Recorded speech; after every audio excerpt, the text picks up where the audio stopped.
you could write a book about how you're going to turn retirement upside down. I'll always remember those Dennis Hopper commercials, you know, the ones with the attitude about boomers challenging every preconception and notion about retirement. Dreams are powerful. Dreams are what make you say, when I'm 64, I want to start a new business. Since I started my career in the 70s on the road for Good Morning America, profiling people in the context of their work, I thought I'd take one more lap around the career track. But this time I'm focusing on people who've made interesting changes in their lives and their work, given the new social, economic priorities that are affecting our generation like none other.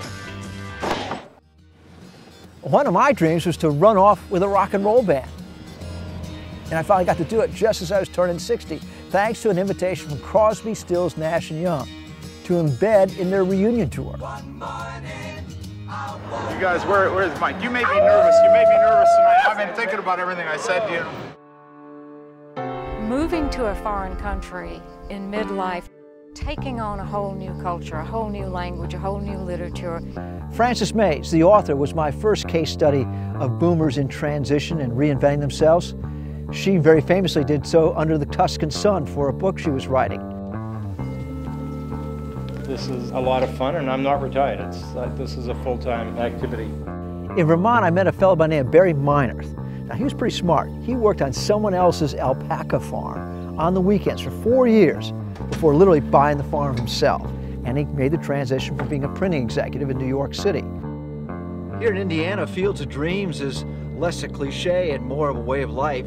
Former Indiana Governor Joe Kernan's career change came somewhat unexpectedly after he lost his bid for re-election. You know, baseball has always been there for me as a big piece of who I am. Joe combined his passions for baseball and community affairs by taking over the South Bend Silverhawks, which was a struggling minor league baseball team in his hometown, which was also the key to its urban renewal plans. At my age, what do you got to lose?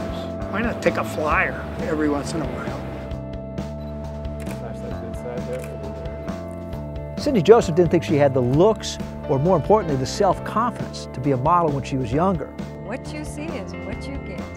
I'm happy with it. If you want it, I'll sell it to you.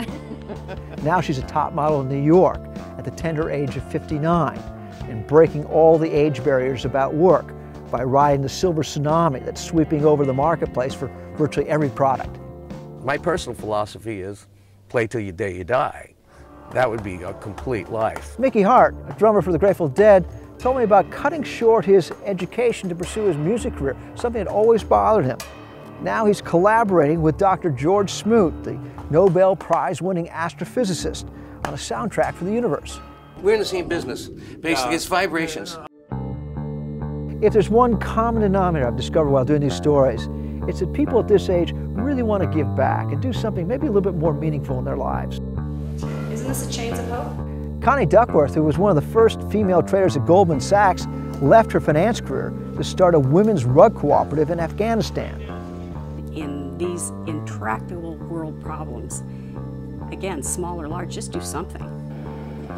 Bill Pinkney, a Navy vet and cosmetic salesman, raised money to buy a boat to be the first African American to sail around the world solo. He did it just to show inner city kids how far they could go with a basic education and a commitment. The ultimate adventure is the easiest part. It's getting up to it that's the hard part. Equally inspiring are those people who haven't had to change at all, like Yvon Chounaird, founder of Patagonia. He's really one of the true rock stars by continuing his work and living of protecting the planet and just doing things he enjoys. The hardest thing in the world is to simplify your life. It's so easy to make it complex. Hey, challenging social conventions and making up new ones along the way, nothing new for our generation. But now that we're getting our first Social Security checks and hopefully paying off the last of our tuition bills, watch out, it's going to get interesting.